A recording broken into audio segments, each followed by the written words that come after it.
Hello, welcome. If you follow the emulation scene, you've probably seen a lot of people talking about NetherSX2, treating it as the new definitive PlayStation 2 emulator for Android. It arrived with several new features, and some are already claiming it's a killer of other projects. But to be honest, that kind of statement always raises a red flag, especially because the emulator is still in an early stage. So in today's video, we're going to test some of the heaviest PlayStation 2 games, analyze the emulator's features, and answer the question that really matters: is it worth abandoning NetherSX2 right now and switching to ArmSX2? Before we start, a quick note. Some people have been asking why I haven't been making as many Android videos lately. The answer is simple: this type of content hasn't been bringing much return to the channel. To give you an idea, even well-produced videos testing multiple modern emulators, especially 3D ones, haven't even reached 9,000 views so far. Meanwhile, similar PC-focused content easily gets double that. So if you enjoy this type of content and want to see more Android videos here on the channel, you already know what to do. Leave a like, subscribe if you haven't yet, and share the video in other emulation communities. That makes a big difference. Now about the tests. I prioritized running everything at 2x internal resolution, keeping the rest of the emulator settings at default. The version used was version 22, since the latest version, called Snapshot, isn't working properly on my device. It simply doesn't save settings, and whenever I try to start a game, it throws me back to the PlayStation 2 setup screen.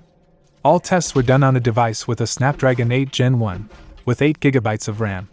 And an important detail, everything was captured via hardware using a capture card. That means there is absolutely no performance loss due to software recording. Every FPS you see here reflects the emulator's real performance. If you want to buy original games while saving a lot, check out Instant Gaming, the digital store that sells games for various platforms, such as PC, PlayStation, Xbox, and Nintendo Switch. Get games of all genres with discounts of up to 95%. You'll also find a variety of gift cards and credits for other services. You can pay for your order through your credit card on a website with a 4.7 rating on Trustpilot. You're buying games directly from Instant Gaming, not from other retailers. If you encounter any issues, Instant Gaming offers 24/7 support. What are you waiting for to save? Links in the description. The first game tested was Ace Combat 4. It's not a demanding game on the original console, but emulating this engine has proven challenging, with several issues in NetherSX2 that are gradually being fixed. Surprisingly, in ArmSX2 many graphical elements work better than in NetherSX2. However, there's a crucial issue that makes the game nearly unplayable. The map is completely broken. In many moments, icons simply don't appear, and in others, nothing is displayed at all. Other UI elements also have issues. So in this case, even with NetherSX2's problems, at least the game remains playable there. The second game I tested was Burnout 3. Despite some performance drops and incorrectly rendered shadows, the game is still playable. However, there are also HUD issues, and during menus some elements flicker. I chose this game because this engine has always been difficult to emulate, and even with decent performance, there are still several problems. I also tested Black, which uses the same renderware engine as Burnout 3. And here, things are even worse. Even at native resolution, the issues are more severe. The HUD is completely broken, performance is extremely low, and there are constant stutters. The result is a completely unplayable game. Champions Return to Arms is another title with a problematic engine that took a long time to work properly even on PCSX2. Today, on PC, it runs perfectly, and on ArmSX2 the performance was surprisingly good. The game runs without graphical issues, without the half-black screen problem, and without stutters caused by texture streaming.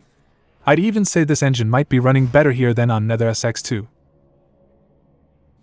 Dirge of Cerberus Final Fantasy VII also has major issues on NetherSX2, especially with the HUD not rendering correctly. On ArmSX2, those issues don't happen. The interface and text display properly. However, performance is extremely low, with the game running at around 25% of the intended speed, making it unplayable.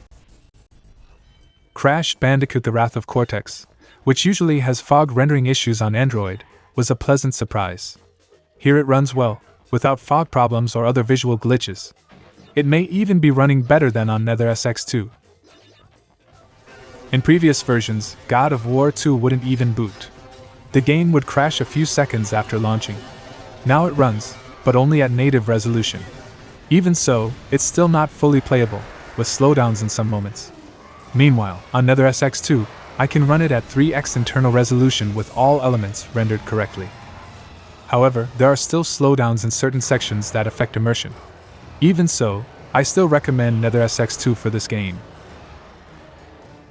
Gran Turismo 4 still has the same issue as before, with a blue layer covering the entire screen. Behind it, the game seems to be running fine, but in practice it remains unplayable. Metal Gear Solid 3 delivers solid gameplay but with small font issues and some HUD glitches. This is one of the most demanding PS2 games, with cutscenes already running at around 20 FPS on the original console. Even with improvements and mods on PC, these limitations still show up in emulation, especially in heavier scenes. Midnight Club 3 has major HUD issues, with it being completely broken, along with a non-functional minimap, which is critical for gameplay. There are also problems with texture streaming and other environmental elements. Need for Speed Most Wanted still has issues on NetherSX2, and here on ArmSX2 it's no different. There are slowdowns even at native resolution, along with problems loading textures and environmental objects. Need for Speed Underground 2 also has issues, with incorrect textures on both environments and cars. This is another game where it's not worth using ArmSX2, since it runs perfectly on NetherSX2.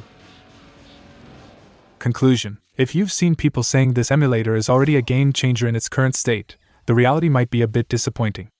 On the other hand, considering it's a relatively new project, possibly built from scratch, the progress is impressive. There are still many things to improve. Changing internal resolution often causes the emulator to freeze.